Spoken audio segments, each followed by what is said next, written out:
조주의 구구는 82일. 글 취산 원장 스님. 운거 스님이 상당하여 말했다.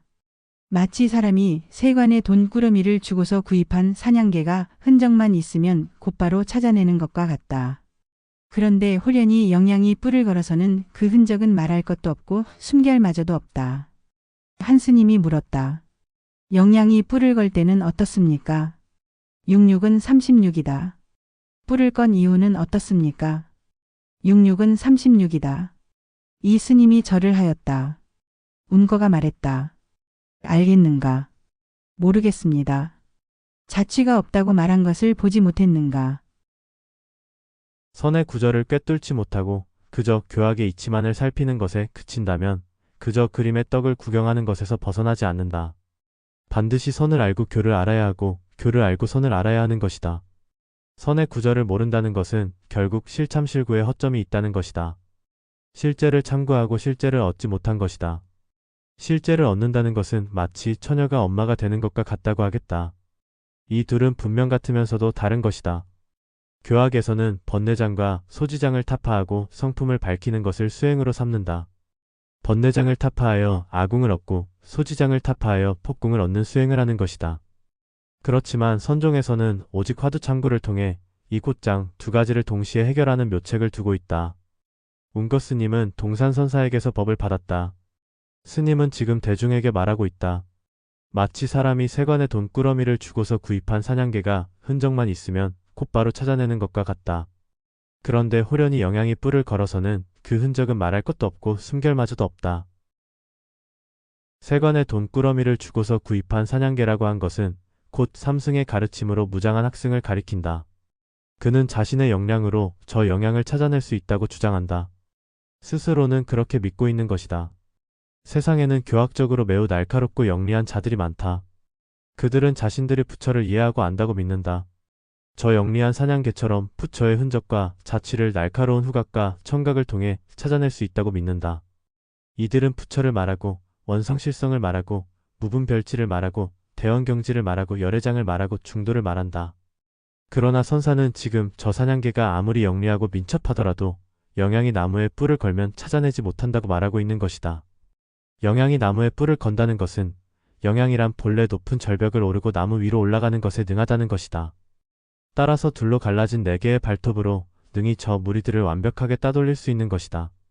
지금 선사는 이 영양을 알겠느냐고 묻고 있는 것이다.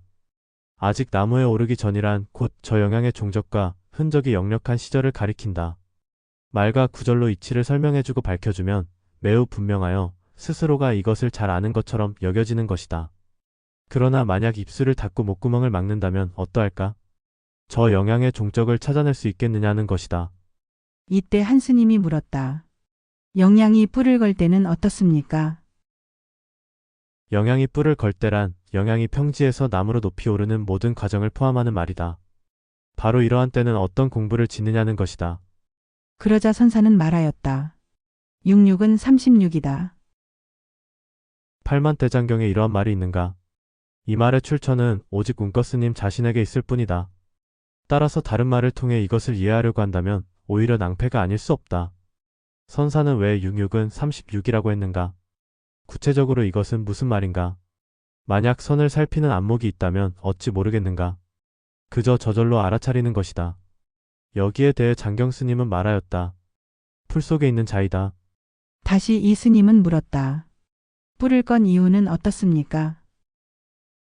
뿔을 건 이후란 저 영양의 흔적과 자취를 모두 감춘 시절을 말한다. 따라서 아무리 영리한 사냥개라고 해도 찾아내지 못하고 알아내지 못한다는 것이다. 결국 이것은 무슨 도리를 말하고자 한 것인가? 이에 선사는 말하였다. 66은 36이다. 앞에서 66은 36이라고 한 것과 지금 66은 36이라고 한 것은 같은가? 다른가?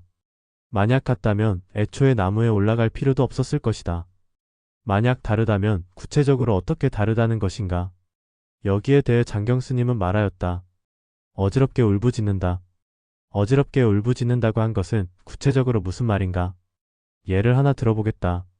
나찬 스님은 형산의 석실에 응거하였는데 당나라 덕종이 그의 명성을 듣고서 사신을 보내어 불렀다. 사신이 석실에 이르러 큰 소리로 공표하였다. 천자께서 부르시니 존자께서는 마땅히 일어나 은혜에 감사하십시오. 나찬 스님은 쇠똥불을 뒤적거리며 구워진 토란을 찾아 먹으며 추위에 콧물을 턱까지 흘리면서 대답하지 않았다. 사신이 웃으며 말했다. 우선 존자께서는 콧물부터 닦으시지요. 나찬 스님이 말했다. 나에게 어찌 속인을 위해 콧물을 닦을 만한 공부가 있겠는가. 만약 나찬 스님을 볼 수 있다면 틀림없이 운거 스님이 말한 뜻도 분명할 것이다. 장경 스님의 말 또한 분명할 것이다. 질문 이러한 공부는 결국 어떤 경계인가? 답변 설령 바로와 가사를 전한다고 해도 그는 끝내받지 않을 것이다. 이 스님은 조주선사에게 가서 그대로 말했다. 그러자 조주가 말했다. 운거 사형이 오히려 계셨구나. 이 스님이 다시 물었다. 영양이 뿔을 걸 때는 어떻습니까? 조주가 말했다. 구구는 80일이다. 뿔을 건 후에는 어떻습니까? 구구는 80일이다. 끝으로 한 구절을 적는다. 몇 차례나 눈밭에 등불을 들고 이웃에 가서 불을 빌렸던가. 등불의 불이 원래 숯불이라는 것을 알았다면 진작에 추위를 면하고 배가 불렀으리라. 구구는 80일, 구구는 80일이여. 어제가 곧 오늘이고 오늘이 곧 어제이다.